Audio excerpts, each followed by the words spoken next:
Bonjour à tous et bienvenue dans ce nouvel épisode de Code Talker où nous allons aujourd'hui apprendre à créer une roue chromatique. Alors une roue chromatique, qu'est-ce que c'est? C'est une roue avec plusieurs couleurs qui vous permettent de placer des couleurs qui sont très proches dans la roue. Par exemple, si vous êtes dans un magasin, là vous voyez il y a différents vêtements qui sont placés par ordre. Et comme on fait? On utilise la roue chromatique, mais des fois il y a des couleurs qui sont très proches comme celle que vous voyez là. Donc qu'est-ce qu'on fait? On les prend, on les copie, on les met ici et puis comme ça, on va voir laquelle est à quelle place et donc ça peut être bien pratique, voilà pour la roue chromatique. On essaie, on fait un petit essai, on dit: «Oui, je veux que tu me montres» et là, il les place, voilà, sur le sur le cercle, donc c'est très intéressant, donc on va voir ça ensemble. Donc on importe Tkinter qui fournit une interface graphique pour Python sous le nom de TK. Ensuite, on importe Color6, donc ça fournit la fonction pour convertir les couleurs d'un espace de couleur à un autre. Puis on importe Math, qui va fournir les fonctions mathématiques telles que sinus et radian. La quatrième ligne, c'est la constante appelée canva width, qui sera utilisée pour déterminer la largeur de la zone de dessin, où on a fixé à 500 pixels. Alors là, vous choisissez la zone que vous voulez. Je fais plusieurs tests, j'ai trouvé que 500 c'était pas mal. Canva height, évidemment, c'est la hauteur.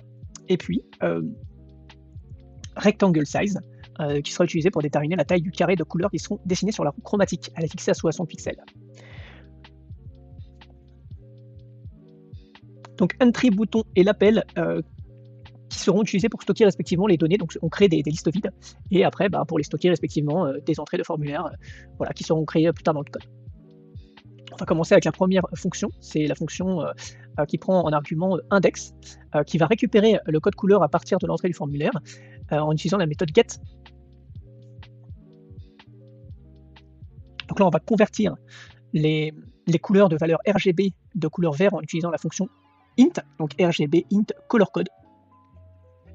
Donc on a mis color code 2.2 pour extraire le premier octet de la couleur codée en hexadécimal, et la couleur est codée en hexadécimal en utilisant le codage 24 bits où chaque octet représente une composante de couleur rouge vert bleu dans l'expression color code 2.2, le premier octet rouge en extrait de la chaîne de caractères.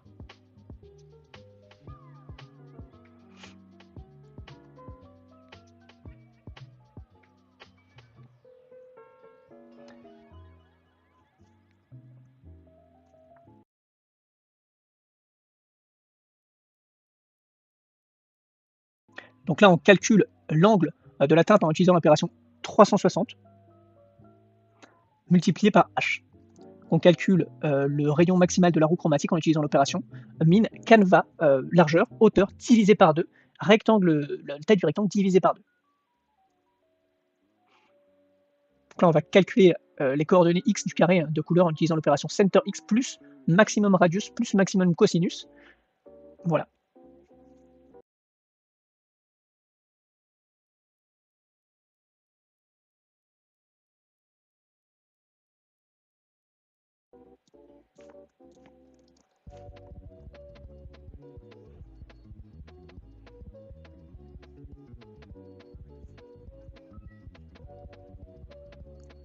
Donc bien sûr, dans max radius de mat.cos, mat.radian angle, ça donne la distance en x de l'angle par rapport au centre de la zone de dessin.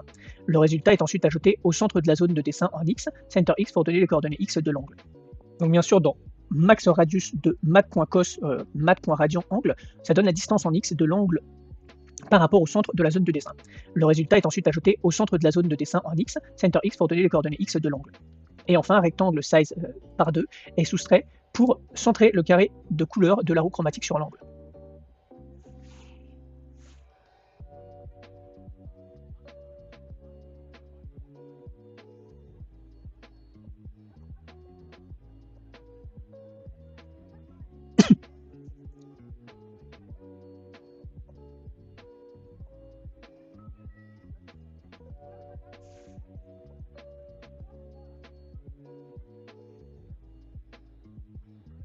Donc dans Canva create line, l'objet Canva dessine une ligne sur le Canva. Le paramètre x1, y1, x2 et y2 définissent les coordonnées en x et en y, les deux extrémités de la ligne. Le paramètre fil définit la couleur de remplissage de la ligne. Dans notre exemple, elle est remplie en noir et la ligne dessinée entre les coordonnées x1 et y1, x2 et y2.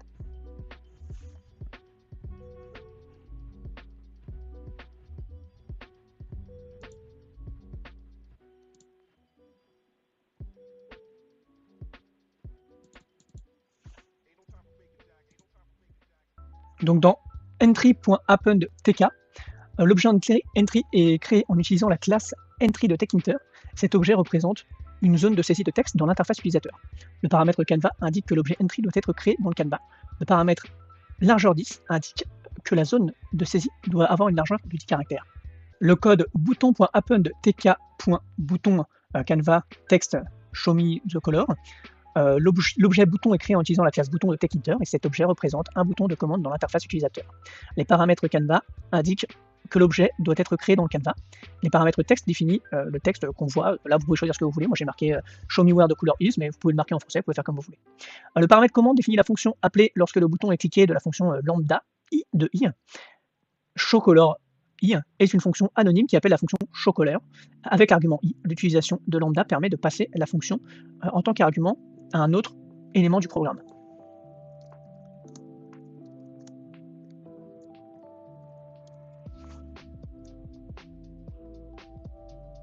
Et ici, on utilise lambda i égale i pour créer une fonction anonyme qui permet de prendre un argument i.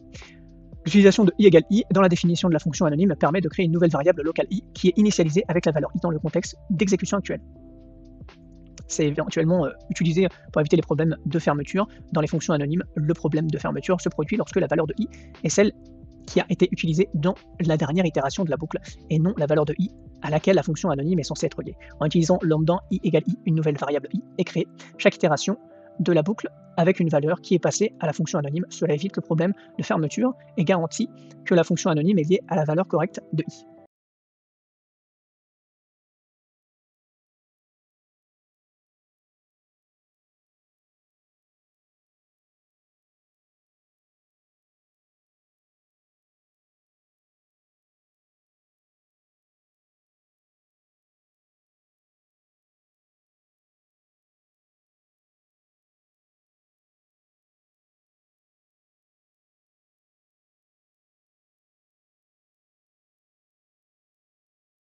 Alors dans RGB color6.hls to RGB, on utilise la fonction hls to RGB de la bibliothèque color6 pour convertir une couleur spécifiée en teinte, la luminosité et la saturation de la couleur à convertir. Donc là, on le voit, il y a une petite erreur puisque j'ai marqué RBG au lieu de RGB, erreur qui va être réglée par la suite, mais ça ne change rien pour l'explication. La suite, color dièse %02x, crée une chaîne de caractères qui représente la couleur au format RGB hexadécimal. Donc les valeurs rouge, vert et bleu RGB sont multipliées par 255 pour obtenir des valeurs entières comprises entre 0 et 255. Ces valeurs sont converties en entières en utilisant la fonction int. La chaîne de caractères dièse %02x est utilisée comme format de chaîne. Elle contient 3 codes, un format %x qui seront remplacés. Donc x égale center x plus maximum radius, ça calcule les coordonnées x du coin supérieur gauche du rectangle. La variable center x représente la coordonnée x du centre du canevas. La variable max radius représente le rayon maximal du cercle de la roue chromatique. La fonction mat.cos x calcule le cosinus de l'angle x en radian. La fonction mat.radian x convertit l'angle x en radian. L'angle est donc converti en radian avant d'être passé à la fonction mat.cos. Le produit de mat radius et cosinus et l'angle est appelé center x pour déplacer le point de départ de la coordonnée vers la position appropriée sur le couvercle de la roue chromatique. Alors bien sûr, on peut utiliser une image JPEG pour afficher la roue chromatique au lieu de dessiner des rectangles, mais bien sûr il y a plusieurs raisons, c'est préférable.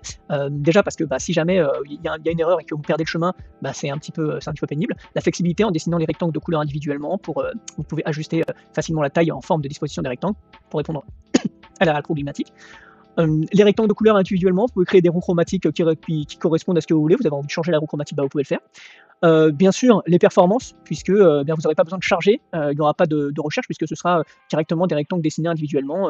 Voilà, il n'y aura pas de chargement quand vous utilisez une image. Ça peut être plus simple et plus rapide à mettre en place, mais c'est toujours préférable d'utiliser toutes les fonctions de TechInter, puisqu'en plus on peut le faire, donc c'est formidable. Alors le Canva est un widget de l'interface utilisateur qui permet de dessiner des formes géométriques et des images. Il peut être utilisé pour afficher des graphiques, des images et même des animations. La variable centerx est définie comme la moitié de la largeur du Canva. Cette valeur est utilisée pour déterminer la position du Canva, du centre du Canva.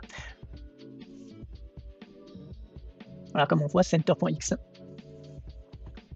Donc là, bien sûr, on le voit dans le code, il y a des petits soucis, hein, c'est marqué en jaune, parce que bien sûr, bah, quand on écrit le code, des fois on fait des petites erreurs, voilà, des petites erreurs. Mais bah, c'est vraiment bien c'est cette petite roue chromatique, parce que quand vous avez envie de ranger, par exemple, vos vêtements, ou que vous avez envie de, voilà, de connaître tout simplement le placement d'une couleur dans la roue chromatique, bah, ça peut vous aider.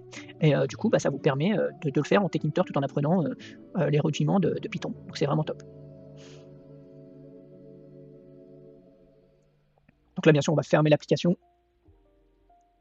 Donc au début, j'avais rajouté un petit bouton pour faire venir la roue. Puis après, je me suis dit: «Bah non, mais c'est bête, autant, de toute façon, si je fais parcourir l'application, c'est que j'ai envie d'afficher la roue». Donc voilà, hop, on enlève les petites erreurs. Voilà, RGB, et on essaye. Donc là, je prends les petites couleurs, je les mets au milieu. Hop, on récupère. Et bien sûr, ça va marcher. Donc moi, je vous remercie. Je vous dis à bientôt pour une nouvelle vidéo.